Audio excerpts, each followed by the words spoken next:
Si vous regardez cette vidéo, c'est probablement parce que la procrastination est un problème majeur dans votre vie.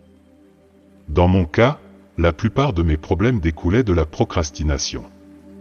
Lorsque vous reportez des tâches, divers problèmes surviennent, votre productivité diminue, l'anxiété s'installe, et vous commencez à éviter vos responsabilités. Le pire, c'est le sentiment constant que vous ne faites pas ce que vous devriez faire. Les stoïciens, tels que Sénèque et Marc Aurèle, étaient profondément préoccupés par la procrastination.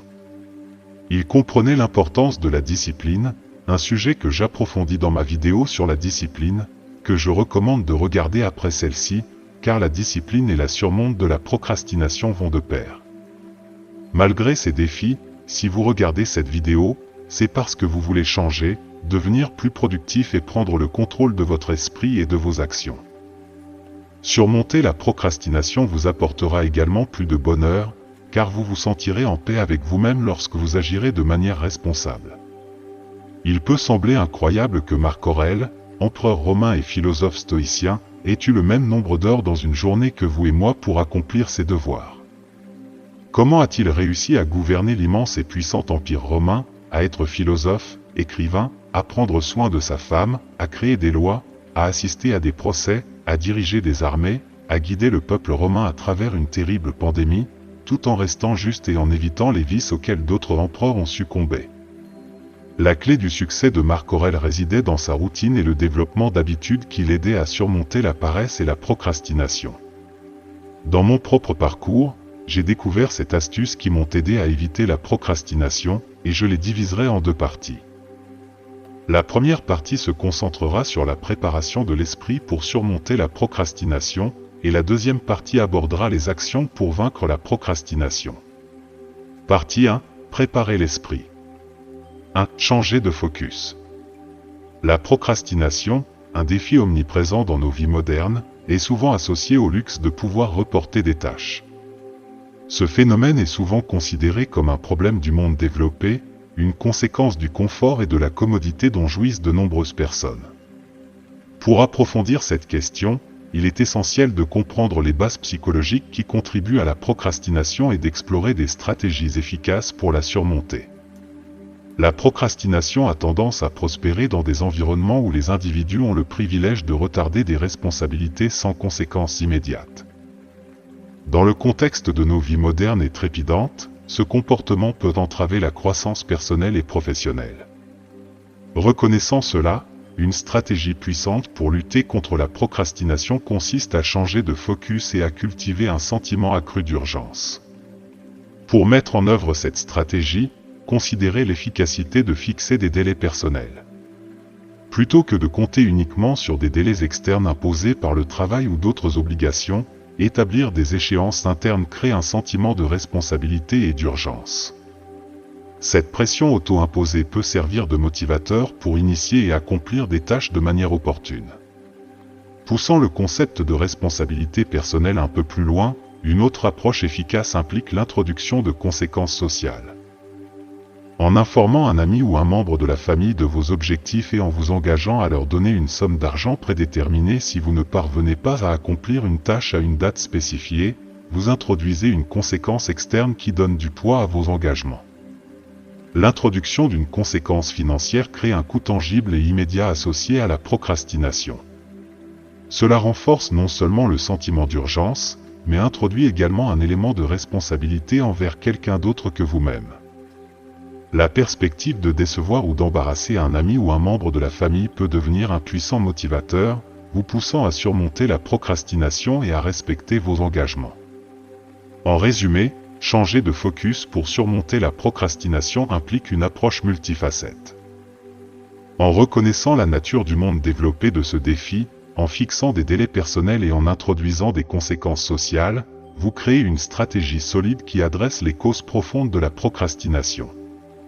Cette approche complète vise à cultiver une mentalité proactive et à inculquer un sens des responsabilités, favorisant la croissance personnelle et professionnelle. 2. Éviter les distractions de bas niveau. La procrastination, un défi omniprésent dans notre vie quotidienne, se manifeste fréquemment sous la forme de la substitution de tâches significatives par des distractions de bas niveau qui ne contribuent ni à nos objectifs ni à une véritable satisfaction. Pour lutter efficacement contre cette tendance et améliorer la productivité globale, il est crucial de plonger dans les subtilités de la priorisation des tâches et d'adopter des changements stratégiques dans notre approche. Les distractions de bas niveau attirent souvent les individus loin de leurs responsabilités, offrant un soulagement momentané sans avantage substantiel. Ces distractions, bien que temporairement satisfaisantes, contribuent à un cycle de procrastination qui entrave le développement personnel et professionnel. Pour remédier à cela, une stratégie nuancée implique de modifier la séquence des actions dans nos routines quotidiennes. Plutôt que de succomber à l'attrait de la gratification immédiate, envisagez de mettre en œuvre un changement fondamental dans l'ordre de vos tâches. Priorisez le travail avant de vous adonner à des activités de loisirs. En plaçant les tâches significatives au début de votre emploi du temps, vous remplissez non seulement vos responsabilités promptement, mais vous créez également un sentiment d'accomplissement qui peut vous propulser vers l'avant. La réorganisation des priorités est un aspect clé de ce changement stratégique. Évaluez l'importance et l'urgence de vos tâches, et allouez temps et énergie en conséquence. En abordant d'abord les tâches prioritaires, vous vous assurez que vos efforts sont alignés sur vos objectifs globaux, réduisant la tentation de vous livrer à des distractions de bas niveau. Ce changement dans la priorisation des tâches ne concerne pas simplement la gestion du temps, c'est un choix délibéré pour favoriser une mentalité qui valorise la productivité et l'accomplissement. La décision intentionnelle de traiter les tâches cruciales avant de se livrer à des activités de loisirs renforce un sentiment de discipline et de responsabilité. De plus, envisagez d'incorporer des pauses intentionnelles dans votre emploi du temps. Ces pauses peuvent servir de récompense pour avoir accompli des tâches et contribuer à votre bien-être global. Lorsque les activités de loisirs sont consciemment intégrées dans votre routine, elles deviennent plus gratifiantes, et la tentation de les substituer à un travail significatif diminue. En conclusion, éviter les distractions de bas niveau nécessite une approche holistique de la priorisation des tâches. En réorganisant l'ordre des actions, en mettant l'accent sur l'achèvement des tâches importantes en premier et en réorganisant les priorités, vous créez un environnement propice à une productivité soutenue. Ce changement intentionnel de mentalité contribue non seulement à éviter la procrastination, mais aussi à cultiver une approche proactive et axée sur la réalisation dans la vie quotidienne. 3. Réorganiser les responsabilités.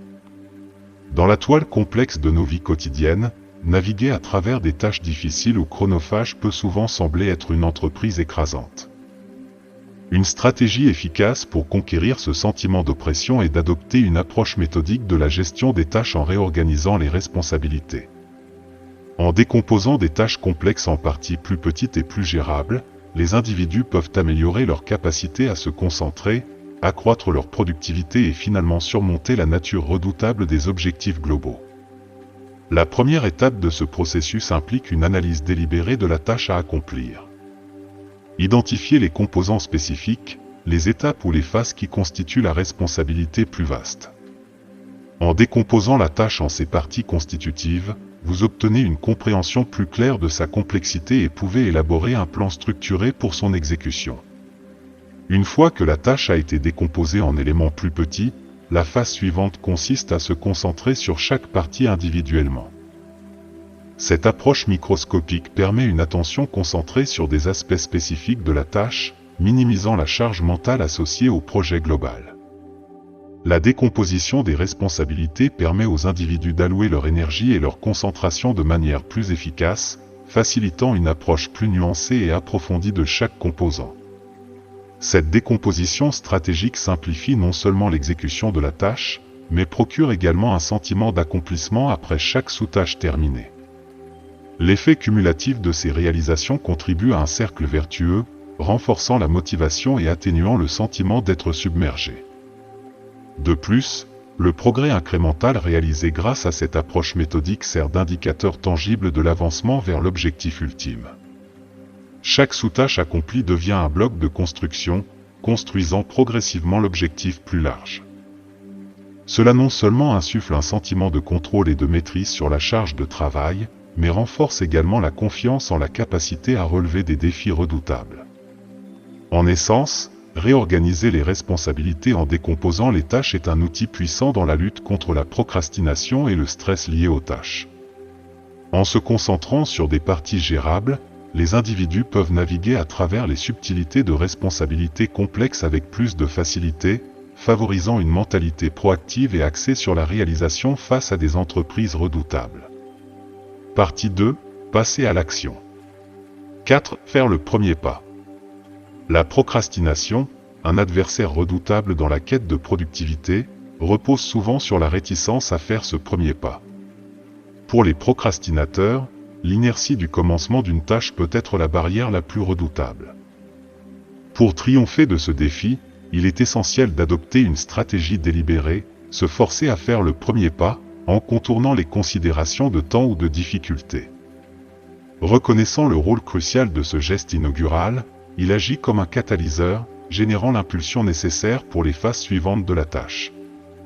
La psychologie de la procrastination repose sur l'appréhension de l'inconnu, l'incertitude quant à l'engagement temporel, à la complexité perçue, ou aux défis potentiels à venir. En surmontant consciemment ces préoccupations et en se concentrant uniquement sur l'acte d'initiation, les individus peuvent perturber l'inertie qui accompagne souvent la procrastination. Initier une tâche nécessite une décision délibérée de se détacher de la rumination et d'embrasser l'action. Résistez à l'impulsion de vous attarder sur la durée ou la complexité de la tâche, canalisez plutôt votre énergie pour commencer le premier pas. Cet acte sert de percée psychologique, démantelant les barrières mentales qui entravent le progrès. La signification de cette première action réside dans son rôle de précurseur de l'impulsion. Comme une pierre lancée en mouvement, le premier pas propulse les suivants. Le sentiment d'accomplissement issu de la surmontée de l'inertie devient un puissant motivateur, transformant la tâche d'un concept abstrait en une entreprise tangible. De plus, faire le premier pas établit un engagement psychologique envers la tâche. Cela devient un engagement tangible envers soi-même, renforçant l'idée que le progrès est réalisable. Cet engagement crée un contrat psychologique qui motive les individus à suivre avec des actions ultérieures, favorisant un cercle vertueux. En conclusion, l'acte de faire le premier pas est une stratégie transformative dans la lutte contre la procrastination.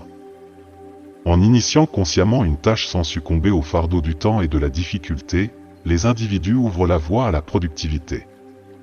Cette action délibérée surmonte non seulement l'obstacle initial, mais crée les conditions pour une réaction en chaîne de l'impulsion, ouvrant la voie à un progrès et des accomplissements durables. 5. La règle des 5 secondes. Dans l'arsenal des stratégies pour lutter contre la procrastination, la règle des 5 secondes se distingue comme une technique simple mais remarquablement efficace. Le principe est simple, comptez de 5 à 0, et lorsque vous atteignez 0, commencez la tâche à accomplir. Cette méthode repose sur le principe de la décision et agit comme un catalyseur mental, dégageant rapidement l'esprit et incitant à l'action immédiate tout en contournant les pièges de la rumination excessive.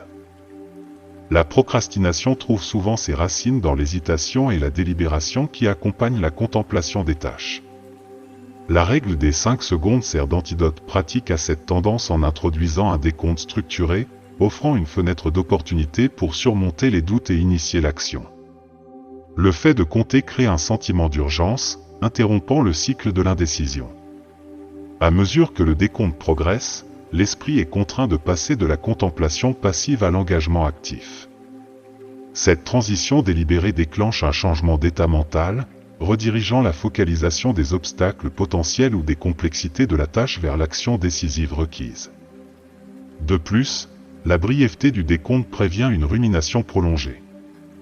La durée concise du décompte réduit la période pendant laquelle les doutes persistent, favorisant un passage rapide de l'intention à l'exécution. La simplicité de la règle renforce son accessibilité, en faisant un outil polyvalent applicable à diverses tâches et situations. Mettre en œuvre la règle des 5 secondes revient à actionner un interrupteur mental. Elle agit comme un appel à l'action qui transcende les barrières mentales de la procrastination. En incorporant un décompte structuré, les individus se donnent les moyens de se libérer des chaînes de l'hésitation, favorisant une mentalité proactive qui privilégie l'action immédiate par rapport à la contemplation prolongée. En conclusion, la règle des 5 secondes se révèle être une technique précieuse pour surmonter la procrastination en exploitant le pouvoir de l'action décisive. À travers un bref décompte, elle transforme le paysage mental, ouvrant la voie à une transition sans heurts de l'intention à l'exécution. Cette règle illustre la notion que parfois, une petite est simple. 6. Technique Pomodoro. Dans la quête de productivité optimale, la technique Pomodoro se présente comme une approche éprouvée et structurée de la gestion du temps. Issue du concept d'utilisation d'une minuterie de cuisine en forme de tomate, Pomodoro en italien, cette technique consiste à diviser le temps de travail en intervalles gérables, comprenant généralement 25 minutes de travail concentré, suivi d'une brève pause de 5 minutes. Après avoir complété 4 intervalles, une pause plus longue d'environ 15 à 30 minutes est recommandée. Cette approche systématique vise à améliorer la concentration, à maintenir une productivité soutenue et à atténuer les effets de la fatigue mentale. Le principe fondamental de la technique Pomodoro tourne autour de la reconnaissance de la durée d'attention humaine et de l'importance des pauses périodiques pour maintenir l'efficacité cognitive. Les intervalles de travail de 25 minutes, appelés Pomodoro, servent de rafale concentrée d'efforts focalisés. Pendant ce temps, les individus s'engagent à travailler sur une tâche spécifique avec une attention soutenue, minimisant les distractions et optimisant la productivité. La pause de 5 minutes qui suit offre un bref répit, permettant à l'esprit de récupérer et de se recharger. Cette micro-pause aide à prévenir l'épuisement professionnel, car elle introduit un moment de détente sans s'engager dans des périodes de repos prolongées qui pourraient perturber le flux de travail. Après avoir accompli 4 Pomodoro, une pause plus longue devient impérative. Cette interlude sert de récompense pour le travail concentré entrepris et contribue au bien-être global. Elle permet aux individus de s'éloigner de leurs tâches, de rafraîchir leur esprit et de revenir avec un nouvel enthousiasme pour le prochain cycle. La technique Pomodoro offre plusieurs avantages. Tout d'abord, elle combat les effets néfastes de la concentration prolongée sur une seule tâche, réduisant la fatigue mentale et maintenant la vivacité cognitive. De plus, en fractionnant le travail en intervalles gérables, elle rend les tâches moins redoutables, réduisant ainsi la probabilité de procrastination. De plus, la nature structurée de la technique inculque un sentiment de discipline et de conscience du temps. Elle transforme le temps en une ressource tangible, encourageant les individus à l'utiliser judicieusement et favorisant une prise de conscience accrue de la manière dont ils allouent leurs heures de travail. En essence, la technique Pomodoro se présente comme un allié précieux dans la quête d'une productivité soutenue. En intégrant des intervalles de travail concentrés avec des pauses stratégiques, elle optimise non seulement l'efficacité, mais promeut également une approche équilibrée et réfléchie de la gestion des tâches. Cette méthode illustre l'idée que l'utilisation efficace du temps ne concerne pas uniquement la quantité, mais la qualité de la concentration et des pauses intentionnelles. 7. Éliminer les distractions. Dans la danse complexe de la productivité, la lutte contre la procrastination repose souvent sur la capacité à créer un environnement propice au travail concentré. L'impératif stratégique ici est d'éliminer systématiquement les distractions, créant un espace de travail qui agit comme une forteresse contre l'attrait de la procrastination. Cela implique l'identification intentionnelle et la suppression de tout élément pouvant potentiellement entraver la concentration, garantissant que le chemin vers la productivité est dégagé et que la procrastination se heurte à des obstacles redoutables. La première étape de cet effort stratégique consiste à effectuer une évaluation approfondie de votre espace de travail. Identifiez les éléments susceptibles de détourner votre attention de la tâche à accomplir. Cela peut inclure les dispositifs électroniques, les notifications, le désordre ou tout autre facteur susceptible de perturber votre concentration. En reconnaissant ces distractions potentielles, vous ouvrez la voie à une intervention ciblée. Une fois identifiée, la phase suivante implique la suppression délibérée ou la réduction de ces distractions. Envisagez de déplacer votre espace de travail vers un endroit avec un minimum de bruit ambiant ou de passage fréquent. Mettez en œuvre des mesures pour réduire l'impact des distractions numériques, telles que désactiver les notifications non essentielles ou utiliser des bloqueurs de sites web pendant des périodes de travail désignées. Les dispositifs électroniques, souvent des sources puissantes de diversion, peuvent être à la fois une bénédiction et un fléau. Bien qu'ils soient essentiels pour le travail, ils peuvent également contribuer de manière significative à la procrastination. Établir des créneaux horaires désignés pour vérifier les emails, les messages ou les médias sociaux aide à créer une approche structurée qui minimise les interruptions constantes. Le désordre, physique et numérique, peut également servir de terrain propice à la procrastination. Un espace de travail sans encombrement améliore non seulement la concentration, mais contribue également à un sentiment d'ordre et de contrôle. Organisez votre environnement physique et vos fichiers numériques, en veillant à ce que tout ait sa place désignée, facilitant la navigation à travers les tâches de manière transparente. De plus, la conception intentionnelle de votre espace de travail peut agir comme un puissant moyen de dissuasion contre la procrastination.